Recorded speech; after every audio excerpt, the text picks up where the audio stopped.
우리는 그동안 하나님의 나라에 대해서 말씀을 나눠봤습니다. 여러분, 하나님 나라, 천국, 같은 말, 같은 뜻이라는 거 말씀드렸죠. 하나님 나라가 뭔지, 천국이 뭔지. 하나님 나라란, 천국이란 하나님의 다스림, 하나님의 통치, 하나님의 왕권을 가리키는 용어를 천국, 하나님 나라라고 말합니다. 그러니까 천국은 단순히 죽어서 가는 어떤 지리적, 영토적 어떤 공간을 이야기하는 것이 아니라 하나님이 다스린다, 하나님의 왕으로 모든 것을 통치해 가신다라는 말이 천국, 하나님의 나라입니다. 또 이 하나님 나라, 천국이라는 말은 죄와 불의로 타락한 세상을 하나님이 심판하시나 구원해 가시는 그 하나님의 일하심, 하나님의 역동성을 이야기할 때도 천국, 하나님 나라라고 말합니다. 그리고 하나님의 다스림이 실현된 상태, 새 하늘과 새 땅을 지시하는 용어를 천국, 하나님 나라라고 말합니다. 이런 하나님 나라의 현재성과 미래성에 대해서 말씀을 드렸는데요. 이 하나님 나라의 현재성과 미래성 속에 어떤 텐션, 갈등이 있는 것은 우리가 크리스천들만 이 땅에 사는 것이 아니라 재림하실 예수님이 오실 때까지 이 땅에는 알곡과 가라지가 같이 살아야 된다는 거예요. 그런 면 속에서 어떤 영적인 공격, 영적인 텐션이 여러 가지 있겠지만 크게 세 가지를 말씀을 드렸습니다. 사단이 우는 사자처럼 우리를 삼키려고 하는 거죠.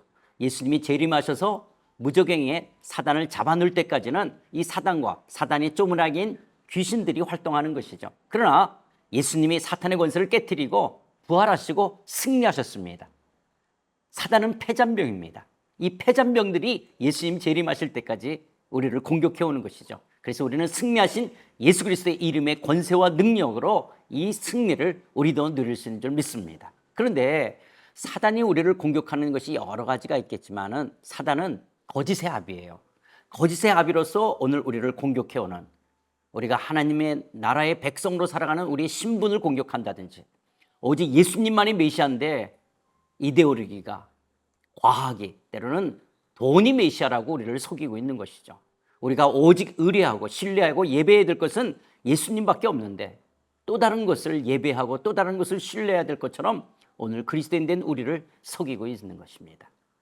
또 두 번째는 예수 안 믿는 가라지들과 함께 살아야 된다는 거예요. 알곡들만 예수님 재림할 때까지 이 땅에 머무는 것이 아니라 함께 하기에, 이 땅에 예수님께서 재림하셔서 가라지를 다 불태우시고 알곡들을 곳간에 모을 때까지는 그들과 함께 이 땅에 더불어 살아야 된다는 거예요. 그렇기 때문에 겪는 것이 뭐냐? 예수 안 믿는 사람들은 하나님의 공급하심과 돌보심이 없기 때문에 그들의 인생은 내 인생을 책임져야 된다고 생각하는 것이죠. 그런데 그들의 인생에 책임질 때 뭐가 있어야 되냐? 돈, 만몬, 돈이 있어야 된다고 생각하는 것이죠. 그래서 사람들은 돈 강력하게 의지하는 게 돈이죠. 돈 때문에 싸우고, 돈 때문에 때로는 삶을 포기하기도 하고, 돈 때문에 울었다 웃었다 원수가 되었다, 모든 돈 때문에 그러는 것이죠. 그러나 하나님 나라의 백성들은 우리가 하나님을 신뢰하는 것이죠. 돈이라는 것은 우리의 삶에 주어진 하나의 도구에 불과한 것들이죠. 그렇죠? 그래서 하나님 앞에서 어떻게 돈을 잘 다스리고 쓸 것이냐, 이게 크리스천의 삶인 것이죠. 그런데 이런 가치관의 충돌 속에서 우리가 자꾸 넌크리스천들이 갖고 있는 힘, 그래서 그 힘이 때로는 스펙이, 때로는 연봉이, 사회적인 포지션이, 또 집안의 인맥이, 또 이런 어떤 외모가, 이런 것들이 더 힘이 되고 돈이 되어질 수 있는 것이라고 여길 때 우월하다 그러고, 그런데 그런 것을 갖지 못했다라고 크리스천들이 열등감을 느낀다든지, 아니면 나는 불행하다, 내 인생은 실패했다, 이렇게 생각하는 것은 성경적인 가치관이 아니죠. 우리가 하나님 나라의 가치관 속에서는 이런 조건으로 나를 바라보는 것들이 아니죠. 하나님이 나를 어떻게 바라보시고 하나님이 나를 어떻게 여기시는가, 우리는 하나님의 시선 속에서 나를 바라보는 것이지 만몬의 가치로 자기를 바라보고 이웃을 바라보고 평가하는 사람들은 아닙니다. 또 세 번째는 그리스도인들이 예수님 재림하실 때까지, 우리가 이 땅을 떠날 때까지 육신을 입고 살아야 된다는 거예요. 그래서 그리스도인들이 육신을 입고 있기 때문에 그리스도인들도 병에 걸릴 수 있고 암에 걸릴 수도 있어요. 또 피곤해할 수도 있어요. 그런데 문제는 죄에 길들여지는 것들이 있습니다. 예수님이 재림하셔서 우리의 몸의 속량, 새로운 몸을 덧입힐 때까지는 우리가 이 땅을 살면서 그리스도인들이 육체의 연약함을 지니고 살아야 된다라고 하는 것들입니다. 그래서 그런 여러 가지들이 우리의 신앙의 발목을 잡기도 하고 또 이런 것들이 우리가 성숙한 신앙으로 나아가지 못하도록 하는 방해들이 되어지는 걸림목들이 되어지는데 그런 우리를 위해서 주어진 것이 바로 교회라고 하는 공동체가 주어졌습니다. 우주적인 교회가 구체적인 로컬 지역교회 속에서 오늘 교회가 예배를 드릴 때마다 내가 비록 이 땅에 두 발을 딛고 있지만 나는 하늘에 속했다라고 하는 나의 신분, 나의 정체성을 확인하는 것이고 또 우리는 교회에서 말씀의 양육과 훈련을 통해서 얘네들이 우리를 공격해오는 거잖아요. 조금 전에 말씀했던 것처럼 이런 거짓의 합의를 통한 이 포스트 모더니즘과 과학주의. 여러분 전에도 말씀드렸던 것처럼 얘네들이 사단은 아니죠. 하와에게 사단이 뱀을 통해서 접근했잖아요. 뱀이 사단이 아닌 것처럼 포스트 모더니즘이 사단은 아닙니다. 그런데 사단이 이 절대적 개념을 공격해야 하려고 이 포스트 모더니즘을 통해서 오늘 그리스도인들을 흔들게 되어지는 거죠. 이런 포스트 모더니즘이나 과학주의 또 만모니즘과 또 왜곡된 실용주의, 잘못된 이 프라그마티즘 그리고 또 우리 육체의 자기중심주의 쾌락주의 얘네들로부터 우리가 거룩한 하나님 나라의 백성으로 살아가도록 말씀의 양육과 훈련이 필요한 것이죠. 그런데 노아 시대 때 하나님의 아들들이 세상의 딸들과 시집가고 장가가면서 하나님 나라의 백성으로서의 정체성을 잃어버릴 때 노아 홍수가 있었죠. 또 이스라엘 백성들이 가나안 땅에 들어가서 그들의 종교와 문화와 혼합되고 동화되고 섞일 때 결국 아수르 바벨론에 멸망을 당하지 않겠습니까? 그런 것처럼 하나님 나라의 백성들은 이 세상 나라와 혼합되고 동화되고 섞여 살아갈 수는 없어요. 하나님 나라의 백성이라는 정체성을 잃어버려서는 안 되는 것이죠. 이것이 크리스찬들이 이 땅을 살아가면서 겪게 될 고난인 것들이에요. 우리가 비록 좁은 길을 걸어간다 할지라도 십자가를 지는 길을 걸어간다 할지라도 우리는 하나님 나라의 백성으로서의 아이덴티티를 잃어버려서는 안 되는 것입니다. 그런데 우리의 연약함이 그리고 우는 사자처럼 우리를 삼키려고 하는 이 사단이 그리고 눈에 보이는 이 세상의 힘들이 우리가 하나님 나라의 백성으로 살아가지 못하도록 자꾸 우리를 유혹하고 또 우리를 쓰러뜨리려고 하죠. 그래서 여러분 이런 말씀 드렸던 거 기억나십니까? 3.1 독립이 선언됐어요. 근데 아직 8.15 광복의 날은 오지 않았거든요. 그런데 반드시 광복의 날이 올 것이라고 하는 이 믿음과 소망을 갖고 만주벌판과 상하이에서 임시정부를 세우며 살아갔던 사람들을 독립군이라고 말하는 것처럼 그리스도인들은 우리의 마음에 예수 그리스도를 나의 마음의 구주와 주님으로 왕으로 모셔드린 다음에 예수님은 반드시 재림하실 것이고 반드시 미래적 하나님 나라가 완성될 것이라는 이 믿음과 소망을 가졌다면 크리스찬 하나님 나라의 백성들은 영적 독립군이라는 거예요. 영적 독립군이기 때문에 마치 친일파로 살아가서는 안 되는 것처럼 친세상파로 살아가서는 안 되는 거예요. 우리는 영적 독립군이기 때문에 반드시 예수님은 재림하실 것이고 반드시 미래적 하나님 나라는 완성될 것이라는 이 소망과 믿음이 있기 때문에 우리는 거룩한 하나님 나라의 백성으로 이 땅을 살아가야 되는 줄 믿습니다. 이런 이미와 아직 속에 우리에게 이런 교회 공동체를 줬다는 것이 그래서 우리에게 얼마나 큰 축복입니까? 교회는 하나님 나라를 이 땅에 실현시켜가는 공동체입니다. 하나님 나라를 이 땅에 실현시켜가는 공동체예요.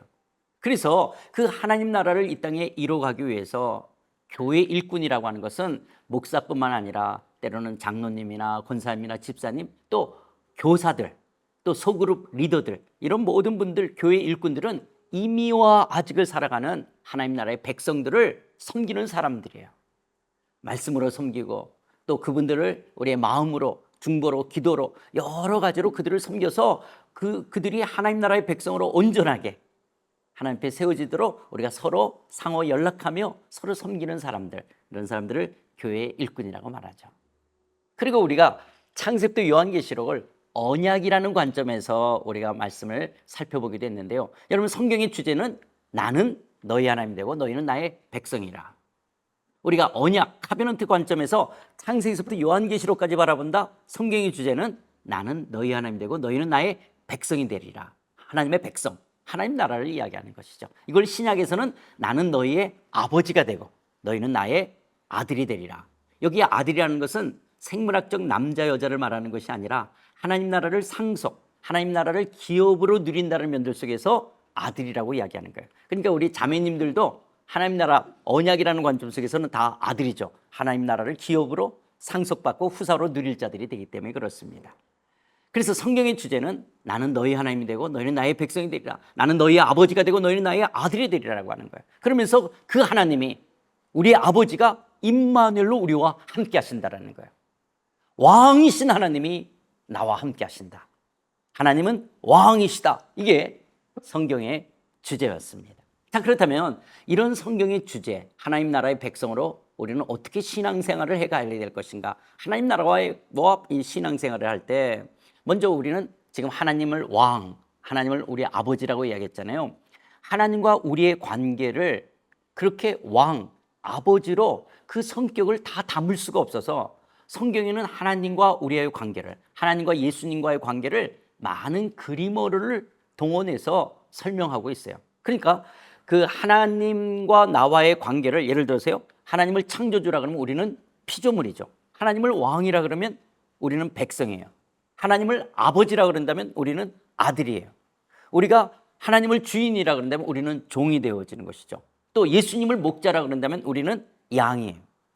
또 예수님을 신랑이라 그런다면 우리는 신부고, 그리고 스승이라고 한다면 제자고, 예수님을 머리라고 한다면 우리를 지체라고 하고, 나무라고 한다면 가지고, 또 친구라고 한다면 친구가 되어지는. 그러니까 하나님과 나와의 관계를 설명할 때 하나님의 갖고 계신 여러 가지 속성과 성격이 나와 어떤 관계를 이렇게 누려가게 되어질까 할 때 그 하나님의 속성과 성격을 인간의 어떤 한 단어로 다 담을 수가 없으니까 때로는 창조주라고 했다가 왕이라고 했다가 아버지, 주인, 목자, 신랑, 스승, 머리, 나무, 친구 이렇게 표현을 한다면 우리는 하나님 앞에서 피조물이요, 백성이요, 아들이요, 종이요, 양이요, 신부요, 제자요, 지체요, 가지, 친구는 이런 하나님과 나와의 관계를 이야기하는 거예요. 그 관계 속에서 우리가 하나님을 창조주로, 왕으로, 때로는 아버지로, 주인으로, 목자로, 신랑으로, 스승으로, 머리로, 나무로, 친구로 누리게끔 되어지는 것이죠. 이런 관계를 누려가는 것을 신앙생활한다라고 이야기하는 거예요. 그래서 여러분, 우리가 하나님이 때로는 정말 연애할 때 느끼는 것처럼 그런 따뜻한 연인처럼도 우리가 생각할 때 있잖아요.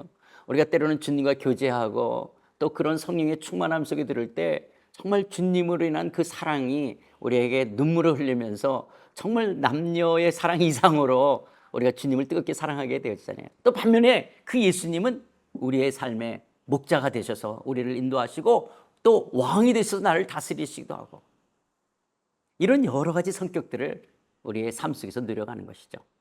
그럼 신앙생활이란 그런 하나님의 다스림에 순종하며 살아가는 삶을 우리는 신앙생활이라고 이야기합니다. 여러분, 성경의 주제가 조금 전에 말씀드린 것처럼 하나님은 왕이시다라요. 이런 하나님이 왕이시라고 할 때 그런 언약적 관계 속에서 왕의 왕 되심에 우리가 순종하는 것이죠. 여러분, 프라미스와 카비넌트의 다른 점을 말씀을 드렸는데요. 프라미스는 A와 B, 그러니까 갑방과 을방이 어떤 책임과 권한이 동등한 거예요. 근데 카비넌트는 A와 B가 어떤 권한이 동등하지만, 그리고 책임과 권한이 동등하기도 하지만 한쪽이 일방성을 갖는 거예요. 마치 부모와 자식이 어떤 약속을 해도 여러분, 그 약속을 자식이 못 이루어도요, 못 지켜도 부모는 그것을 받아들이는 것이죠. 그게 언약적 관계죠. 우리가 신랑과 신부도 사실 언약적 관계로서 결혼하는데 요즘은 세상이 너무 이기적이고 개인주의 되어지면서 네가 결혼을 깨트렸어? 그럼 나도 그렇게 할 거야. 이게 이제 언약적 관계가 아니라 약속과 같은 관계로 돼버린 것인데요. 하나님과 우리의 관계는 약속이 아닌, 프라미스가 아닌 이 카비넌트라는 언약적 관계로서 하나님은 나를 당신의 백성으로 이끌고 가시는 거예요. 설사 내가 하나님의 다스림에 불순종한다 할지라도 그분의 열심이, 그분의 크심이, 그분의 성실하심이 우리를 미래 영광스러운 나라까지 이끌어 가신다라고 하는 거예요. 여러분, 우리가 구원 그럴 때 주 예수를 믿으라, 그러면 너와 네 집이 구원 얻으리라, 우리가 잘 아는 성경 구절이잖아요. 여러분, 구원이라는 말과 비슷한 낱말이 구조한다, 구출하는 거예요. 그러면 뭐로부터 우리를 구출하냐, 어디로부터 우리를 구원하냐? 흑암의 권세, 사망의 권세, 죄의 저주와 형벌의 권세에서 우리를 건져내는 거예요. 구출해서. 그래서 어디로? 하나님의 사랑의 아들의 나라로 옮겨진 것을 구원받는다라고 이야기하는 거예요. 그래서 여러분, 우리가 구원받았다는 것은 흑암의 권세에서, 사망의 권세, 죄의 저주와 형벌의 권세에서 건져내어 구조되어 구출되어 구원되어 사랑의 아들 예수가 왕이 되어 다스리는 그 나라로 옮겨진 것을 구원받았다, 속량했다, 예수님의 핏값을 지불하고 우리를 자유케 하여 죄사함했다라고 이야기하는 거예요. 그렇다면 우리의 신앙생활은 아들의 나라로 옮겨졌으니까 왕 대신 예수님의 다스림, 통치에 순종하며 살아가는 삶을 신앙의 알파와 오메가가 되지는 거예요. 우리는 예수님, 하나님의 통치 다스림을 받으며 하늘에서 하나님의 뜻이 이루어지는 것처럼 내 삶 가운데 우리의 삶의 모든 영역 속에서 아버지 뜻이 이루어지는 삶, 이것이 크리스찬의 신앙생활이라고 하는 거예요. 그래서 여러분, 사도 바울도 로마서 1장 5절에 보면 우리가 은혜와 사도의 직분을 받아 그의 이름을 위하여 모든 이방인 중에서 믿어 뭐하게 한다고요? 순종하게 하는 거예요. 믿어 순종하게 한다. 또 사도행전 2장 36절에 보면 이 예수를 하나님이 주와 그리스도가 되게 하셨다. 우리의 주, 로드, 주가 되시는 거예요. 그래서 주인 되신 그 주님 앞에 우리가 다스림에 순종하는 삶을 살아가는 것들입니다. 자, 그렇다면 우리가 순종, 그 다스림을 받기 위해서 어떻게 하나님의 통치 다스림을 받아갈 수 있냐? 나에게 뭐라고 말씀하는지를 알아야 될 거 아니겠어요? 그래야지 그 다스림에 순종할 거 아니에요? 그래서 우리가 하나님의 다스림을 받기 위해서 우리에게 하나님이, 예수님이 우리에게 보내신 분이 바로 성령님이 우리 안에 내주하신다는 거예요. 무릇 하나님의 영으로 인도함을 받는 사람은 곧 하나님의 아들이라고 말씀하신 것처럼 우리 안에 성령이 내주하셔서 우리의 신앙을 이끌어 간다는 거예요. 여러분, 이게 얼마나 놀랍습니까?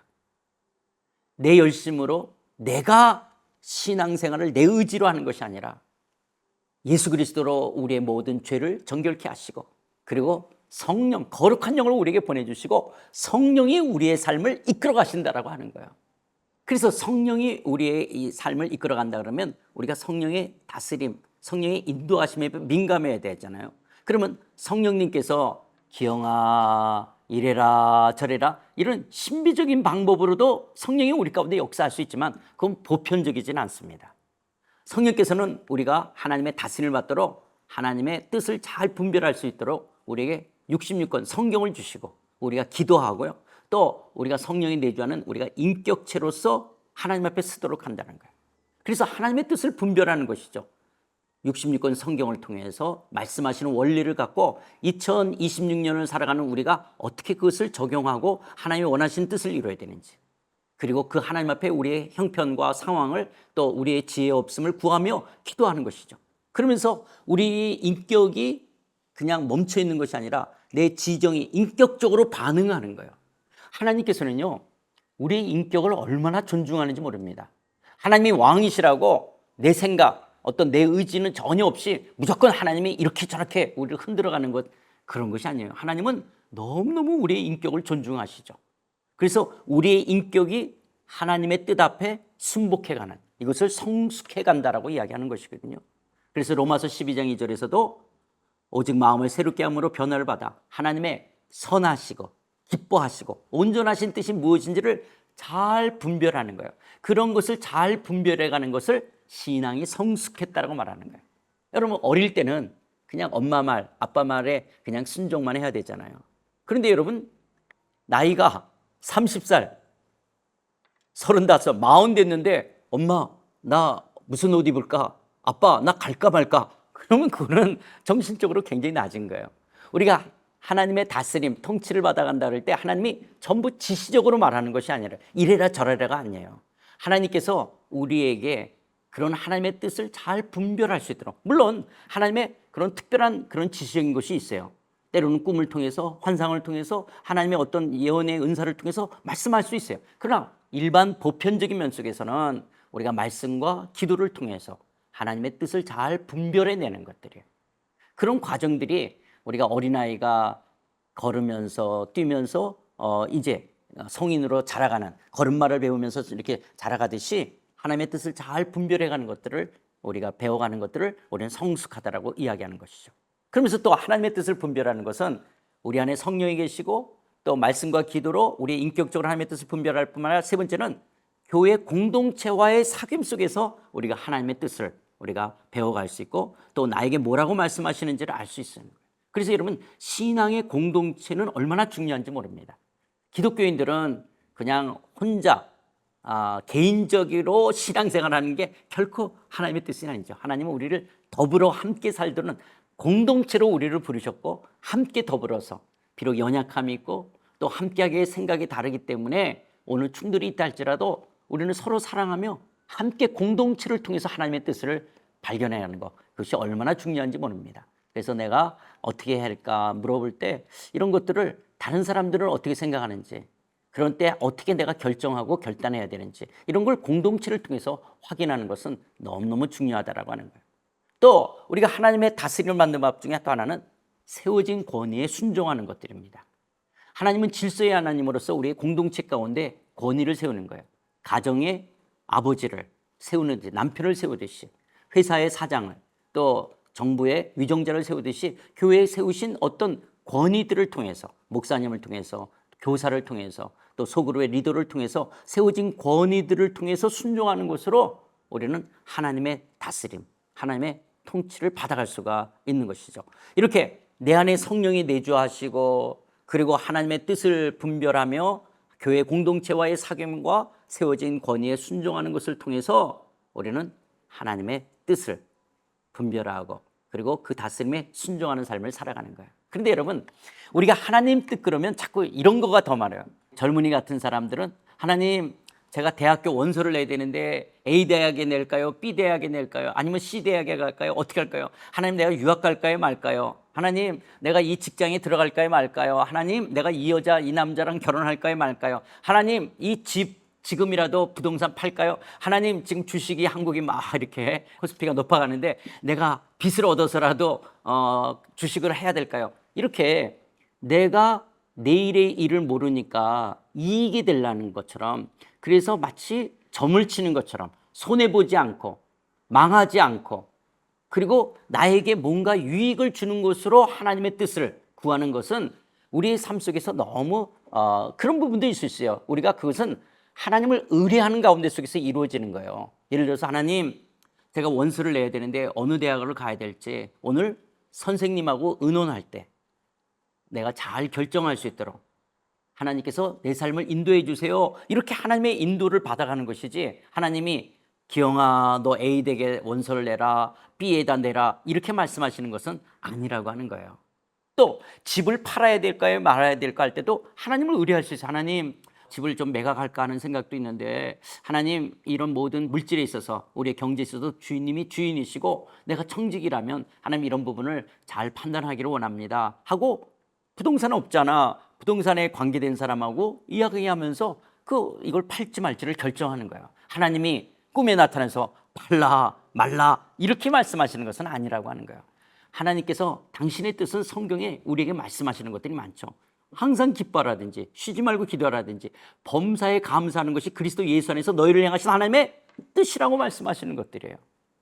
우리가 서로 사랑하고 우리가 서로 섬기는 거, 우리가 서로 겸손하게 이웃들을 하나 용납하며 함께 하나 되는 거, 이것이 아버지 뜻이라고 말씀하신 것들도 많이 있죠. 그러면서 내가 어떻게 공동체 속에서 하나됨을 이루어갈 것인가 속에, 그것이 하나됨이 하나님의 뜻이라면 거기에 하나님의 지혜를 구해야 되는 것들이죠. 그래서 여러분, 하나님의 뜻이라는 것을 자꾸 이렇게 나에게 이익이 되어지는 것, 그래서 내가 손해보지 않고 잘 되는 것, 그런 숨바꼭질하는 것 같은 점치는 것 속에 자꾸 하나님의 뜻을 제한해서는 안 됩니다.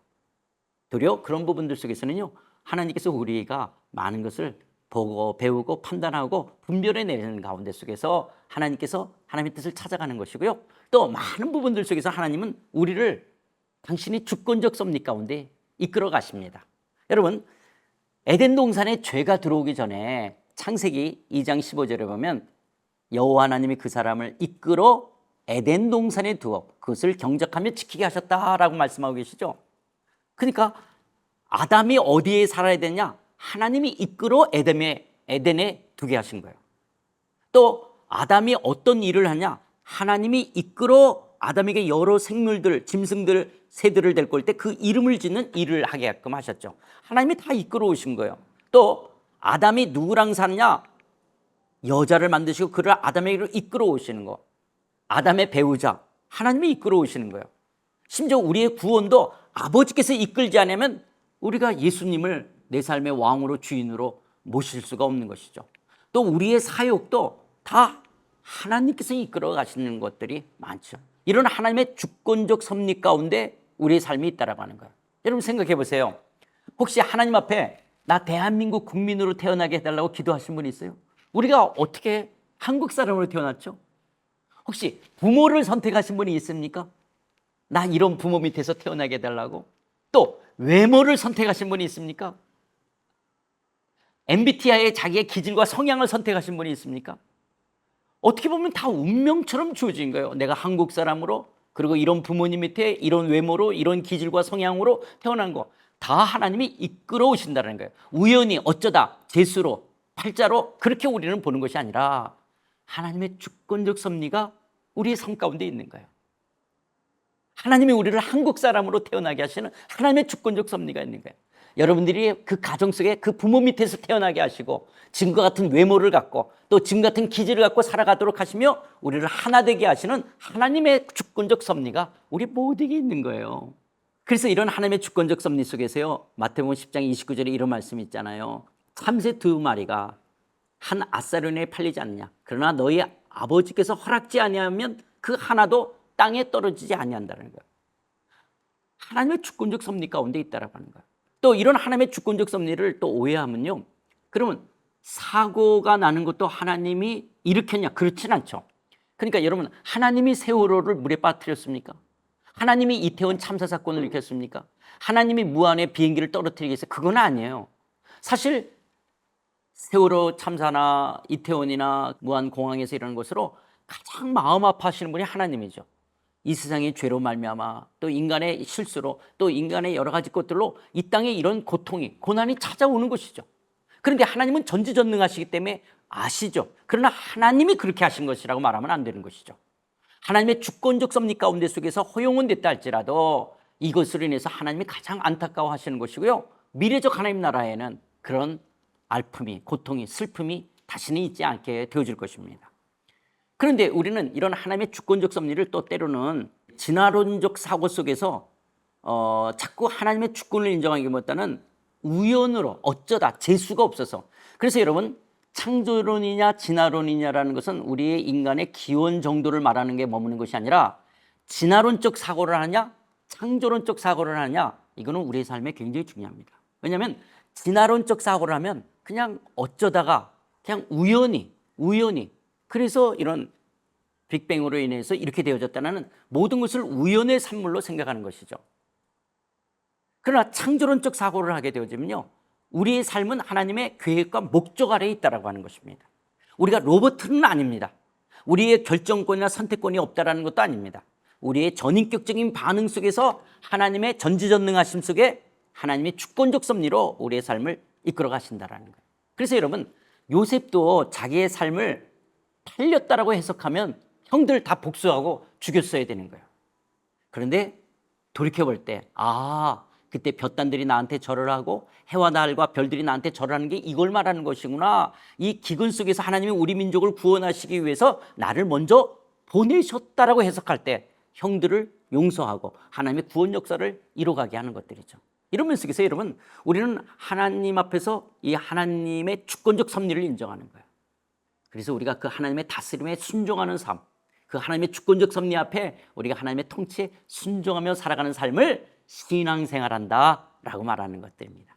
또 우리가 신앙생활한다는 게 뭐냐? 우리의 왕이신 그 하나님을 전인격적으로 알아가는 것들입니다. 여러분, 요한복음 17장 3절에서도 영생은 곧 유일하신 참 하나님과 그가 보내신 자 예수 그리스도를 아는 것이다 라고 말하는 거예요.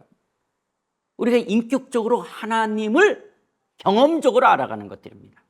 단순히 지식적으로만 아는 것이 아니라 우리의 전인격적인 경험으로 하나님의 하나님 되심을 알아가는 거예요. 또 사도 바울은요, 고린도전서 2장 12절에 우리가 하나님으로부터 온영을 받았으니 이는 우리로 하여금 하나님께서 우리에게 은혜로 주신 것들을 알게 하려 하십니다. 여러분, 성령님이 우리 안에 오셔서 하시는 역할 가운데 어떤 일이냐? 하나님이 우리에게 은혜로 주신 것들을, 어떤 걸 주셨는지, 그 하나님의 풍성하심과 부여하심과 넉넉하신 그 하나님이 우리에게 베푸신 은혜를 많이 알아가도록 우리 안에 성령을 보내셨다라고 하는 거예요. 또 베드로후서 1장 3절에 보면 생명과 경건에 속한 모든 것을 우리에게 주셨으니 이는 자기의 영광과 덕으로서 우리를 부르신 이를 알 때, 우리가 나를 부르신 하나님을 알 때, 와우, 나에게 생명과 경건에 속한 모든 것, 이런 것 저런 걸 다 주셨다는 것을 알아가는 거예요. 그러니까 여러분, 신앙생활은 하나님을 알아가는 것들입니다. 경험적으로, 인격적으로 알아가는 거예요. 그래서 신앙은 뭘 많이 해야 되는 doing 쪽에 있는 것이 아니라 먼저는 being이에요. 내가 하나님 나라의 백성이 되는 거예요. 아버지의 아들로서 그 하나님을 알아가는 것들이라는 거예요. 그 창조주 하나님의 하나님 되신가, 또 하나님의 자녀라는 신분과 특권을 누림과 동시에 우리는 하나님의 피조물답게, 하나님 나라의 백성답게, 하나님의 자녀답게, 그리스도인답게 합당하게 살아가는 삶을 우리가 신앙생활한다라고 말하고 있는 거예요. 그래서 내가 누구인지를 아는 것, 이것이 얼마나 중요한지 모릅니다. 여러분, 나는 누구입니까? 나는 하나님의 자녀예요. 하나님의 다스림을 받는 백성이에요. 나는 어디서 와서 어디로 갑니까? 나는 하나님의 창조인 피조물로서 하나님의 영생을 누리는 곳으로 가겠죠. 나는 왜 삽니까? 하나님의 영광, 자녀인 것을 기뻐하며 살아가는 것들입니다. 그럼 주님 안에서 나는 누굽니까? 나는 하나님의 영광스러운 자녀, 하나님의 거룩한 백성, 왕과 같은 세상, 예수님의 피값으로 산 자, 보배롭고 존귀한 자, 또 나는 위로부터 난 자요, 성령 하나님이 내주하는 자요, 하나님의 성전이요, 영생을 소유한 자요, 하나님과 함께 교회 공동체로 지어져가는 성도들이에요. 이게 주님 안에서 나라고 하는, 이거보다 더 많이 있죠. 이것을 더 많이 있죠. 이런 크리스찬의 정체성, 나를, 하나님 나라 안에서 나를 발견해가고 이걸 누려가는 거예요. 이런 정체성을 아는 것이 왜 중요하냐? 여러분, 올림픽에 나가는 선수들이 때로는 10대도 있고요, 20대 초반의 사람도 있어요. 그런데 여러분, 때로는 이런 젊은 사람이 배고프다고 밤에 라면 먹고 싶을 수도 있고요, 과식할 수도 있잖아요. 고기도 많이 먹을 수 있잖아요. 근데 올림픽 선수라고 하는 자신의 정체성을 이야기할 때 식단을 조절하고요, 그리고 함부로 라면 먹지 않고 고기 그렇게 밤에 많이 먹지 않죠. 내가 올림픽 선수이기 때문에 내 식단, 내 체중을 관리해야 되는 거예요. 우리가 하나님 나라 백성이기 때문에 이렇게 살아야 된다는 크리스찬의 아이덴티티가 그래서 굉장히 중요한 거예요. 여러분, 독수리 새끼가 오리 새끼들하고 같이 어울려 있는 거예요. 그러니까 이 독수리가 자기는 하늘을 알 수 있다는 걸 알지 못한 채 그냥 띠뚱띠뚱 거리며 살아가게끔 되어지는 거예요. 이런 것처럼 크리스찬들은 세상 나라와 동화되고 혼합되고 섞여서 살아서는 안 되는 거예요. 우리는 이 땅에 속한 자가 아니라 하늘에 속한 자들이기 때문에 그렇습니다. 그래서 하나님 나라의 영광스러운 백성답게, 그리스도인답게 살아가야 되는 거예요. 그것이 때로는 손해를 보고 희생하는 길이라 할지라도, 그것이 고난의 길이요 가시밭길을 걸어간다 할지라도 이 길을 뚜벅뚜벅 걸어가는 것을 우리는 크리스찬의 삶이라고 말하는 것들입니다. 그래서 이게 하나님을 우리가 계속적으로 경험하며 내가 누군지를 알며 우리가 하나님 나라의 백성답게 이 땅을 살아가는 것이 그리스도인들의 신앙생활인 줄 믿습니다.